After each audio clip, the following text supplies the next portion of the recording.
What a battle today. Let's just get your thoughts first on how it all went down this afternoon. Well, we didn't play a very good first half. I thought we outscored A&M by 10 in that second half. I'm proud that we won a game that we did not play well. To win this many games in a row, there's a reason that a lot of teams don't do it, because it's really hard. And so that's why there's not a lot of 10-game winning streaks happening, because it becomes a grind after 6-7 games, mentally and physically. And look, I mean, we know that the SEC's tournament's coming up. We understand that the NCAA tournament's coming up. And so that's what we're on to now.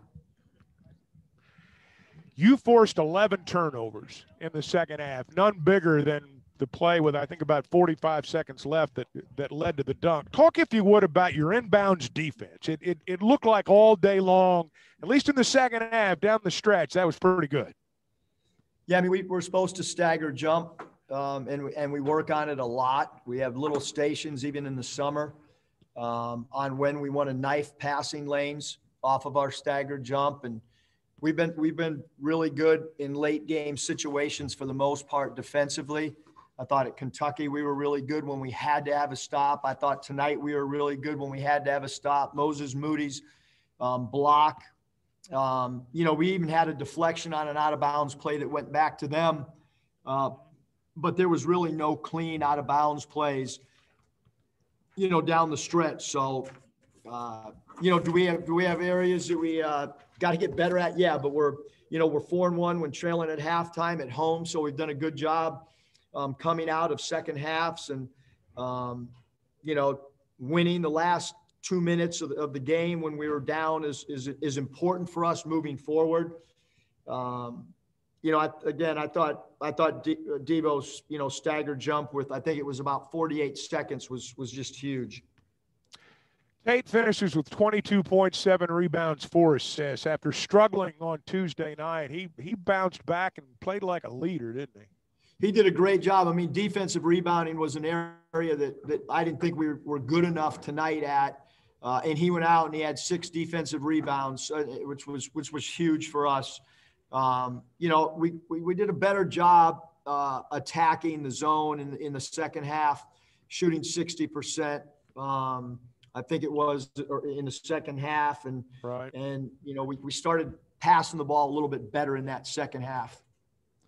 You continue to do a good job of getting to the foul line. I'm sure you'd like more than 20, but 20 is a pretty good number. What are your thoughts on that and the importance of that today? I mean, it's a little bit harder to draw free throws attempted when a team is kind of playing a zone like that. But I thought we probably took too many threes, to be honest, even though we shot them at a decent clip. But anytime you shoot over 35% from three, you live with it. We were at 37.5, but it was a high volume, and I was last game. And I thought, especially in the first half, we just, we took too many, 3-point shots. And then in the second half, I thought we calmed down a little bit. And we did it, even like that missed layup by Jaylen Tate. We started attacking their interior a little bit more in the second half. Final home game of the regular season. You got to celebrate with the students again, and all season long. There's obviously the numbers have been a lot smaller than they have been and will be, but just talk a little bit about the students, the support, and obviously in a trying season for fans too. They've been there for you. Fans, awesome. I mean, I said it over and over, Chuck, that I believe that they're the best pandemic crowd in the country. The student section was jumping. There was a huge line when I pulled up, 2 hours before the game. So great student section all year. Coach, congratulations. Keep it going. Thanks, Chuck. All right, Eric Musselman joining us from All right, we'll now turn it over to members of the media. Fuller's going to kind of take over for a second, but Bob, please get us started.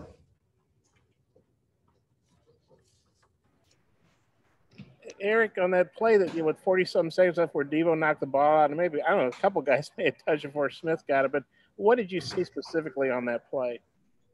I mean, I haven't reviewed it yet, Bob, but I mean, we talked about trying to get a piece of the ball as a guy guarding the inbounder with our staggered jumps. And then, you know, just as we've done a few other times, this year's team hasn't done as good a job defending out of bounds as maybe some past teams of making the catch difficult.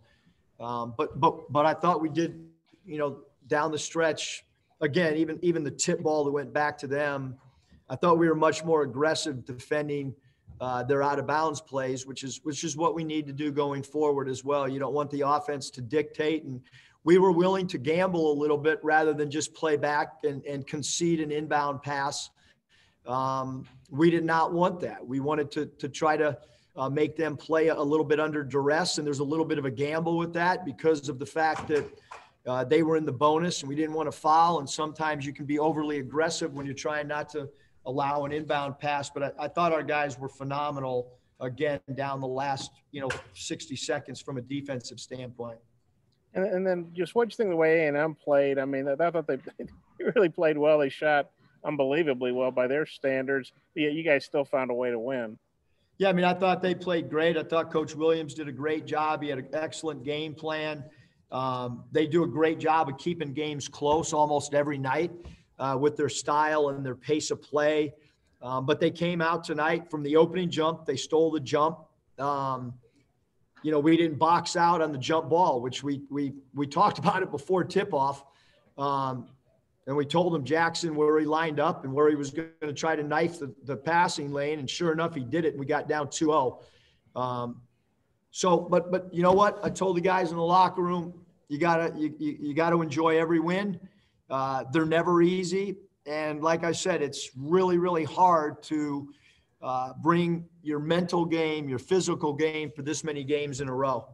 And then you did match the 94 team with that 11th straight win. Now that it's happened, I know you don't want to talk about it the other day, but now that you've done it, what do you think of that? I mean, I don't just a general fan or, just doesn't understand how hard it is to win 11 games in a row in league play. Trust me, it's difficult to win on the road, to win with travel, and to win at home, to not have a letdown. It's hard to do. And our guys have, did we play great tonight? No. We played well enough to win, and we buckled down the stretch when we had to get defensive stops. Yeah, I got a couple more. I'll turn it back to Mike. Thanks, Eric. Curtis. Hey, Coach, it just seemed like time after time Moses just hit some big shots and obviously had the big play with the block dunk there. Can you just talk about his shot making and play making today? Well, the block shot was incredible. Huge block, Curtis. But, the other thing, too, is they had a big on the back line of their zone, and Moses tried to position himself, or we had discussed positioning him in the corner where their center closed out. And, we wanted to try to drive a gap and kind of pitch it to that left corner. And he did a really good job of knocking down some crucial threes for him.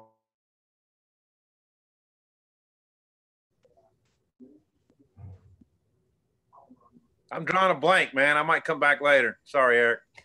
Nate Allen. Murph, don't worry about it. I drew a blank for 40 minutes tonight. Eric, was there kind of a shock just the way A&M, I mean, they're supposed to be slowing the ball down and all that, and they came out running at you and shooting threes? I mean, was that an adjustment period you all had to do? No, I mean, they got fresh legs, I can tell you that. Their bench stood the whole game. They were fired up to play the game, which when you're ranked in the top 12, that's going to happen. You have a target on your back. I'm going to assume that on Monday we'll be ranked in the top 10. And so with that comes responsibility, and the opposing team has, a little bit extra motivation. I thought they came out with great energy, great effort. If you listen to Coach Ben Holland after the Mississippi State game, he talked about how hard they played. I mean, there's an excitement for their team. They missed a month of basketball, and you could see the energy level that they had, both the guys on the floor and the players on the sideline. Just how tough how well you feel they adjusted in the second half to that, as far as the energy level that A&M was playing with. I thought our guys did a great job. Again, especially, down the stretch. I mean, you don't ever want your team to kind of turn it up another level. You want them to play at a high level all game. But I did think we turned it up those last, minute and a half, especially from a defensive standpoint. I mean, we took our game to another level, from an intensity standpoint and an aggressive standpoint defensively. Thank you. Scotty? Hey, Coach, how big was Jaylen Tate's shot making today? I think he was 1 of 7 the last 2 games coming into this day, but hit some big ones for you. I thought, the biggest thing to me with Tate tonight was he played 36 minutes and 44 seconds and had 1 turnover and led us in defensive rebound. And then you add in the fact, that he had 4 assists and 22 points. He was phenomenal. And the great thing about this team is it's going to be somebody different every night. And tonight he was great. I thought, I didn't think he played very well at all. I thought it was one of his worst games, actually, on the road at South Carolina. And so, that's the great thing about our basketball team right now. And I think we missed Jaylen Williams a little bit tonight. I mean, Justin had to play 40 minutes tonight. Did a great job guarding Miller, who's their go-to guy. Made things difficult, although Miller had 23 points and 10 boards. But, I mean, I thought it was a gutty performance. We played with 4 guards for most of the game. And then Devo gave you a little bit of everything too, but it seemed like all 5 of his buckets were really timely. What did you think of his all-around game? Yeah, I mean, Devo did a great job of kind of getting into the teeth of the defense off the bounce and shooting that mid-range pull-up that, because he's such a great creator and he elevates over the defense. He's got to do a better job taking care of the basketball. I thought, we instituted at halftime a 1 dribble rule against the zone. I thought we were over dribbling the first half, and that was allowing some turnovers, and we just needed 1 gap dribble and a pitch. And I thought Devo, dribbled that thing in there a few too many times with extra bounces, as did JD a few times. Trey Schapp. Hey, Muss, if you were going before a committee that selects the SEC Player of the Year, what case would you make for Moses Moody? Through the regular season, Alabama and Arkansas distanced themselves. So he's on, one of the 2 best teams in the league, at least through the regular season. We understand it's a whole new season coming up for the tournament, which means it's an extended period of time. I think he's continued to get better all season long. He's one of the best 3-point shooters,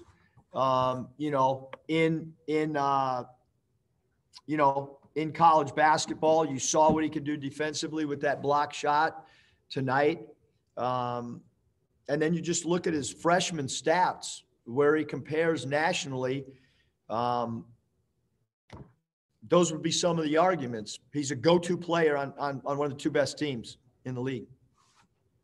Troy Lynch. Yeah, Coach, I think I remember you saying valuable is it to know that your team, no matter what the deficit is, are able to come back, especially going into the postseason. Well, that 4-1 too, Trey, is when trailing at home at half. But I would say this: having coached in the NCAA tournament and playing against Texas and being down, 12 or 14 with 8 minutes or whatever, and coming back and winning that game, and then being down 22 to Cincinnati with about 11 minutes to go. There's going to be a game of runs in the tournament. And so I think it was really vital for us to play in a game like this that we had to grind it out, that we didn't play our most cosmetically pleasing game, and to still find a way to win. Bob, you have a follow-up? Yeah, Eric, you've got a week now before you play again, or 6 days or whatever it is. Just how do you kind of feel about having this prep time to get ready to play? How do you feel about your team going to the SEC tournament? Yeah, I mean, we'll take tomorrow completely off mentally, physically. Nobody needs to, to see each other. We need to take a quick 24-hour break, and then we'll do what we've done in the past, which means we'll start getting ready for 2 teams that are next on the bracket for us. Not knowing who will win the game the night before. We'll start off on Monday going through the top 3 players on both rosters and their tendencies, do some station work on their individual moves for those top 3 players on both teams. And then we'll take their top 3 offensive sets and we'll go through our defensive scheme for how we're going to guard those. And then we'll go through each team's top baseline out of bounds. And then Tuesday, we'll build off of that, and so on and so forth until we know exactly who we play. Getting back to Moses for a second, has he surprised you this season? I know he was a high-level recruit, but, he's being talked about as a lottery pick and possible SC Player of the Year. I mean, has he surprised you at all? Or just what have you thought about his season overall? No, he's played as good as any player in the entire country.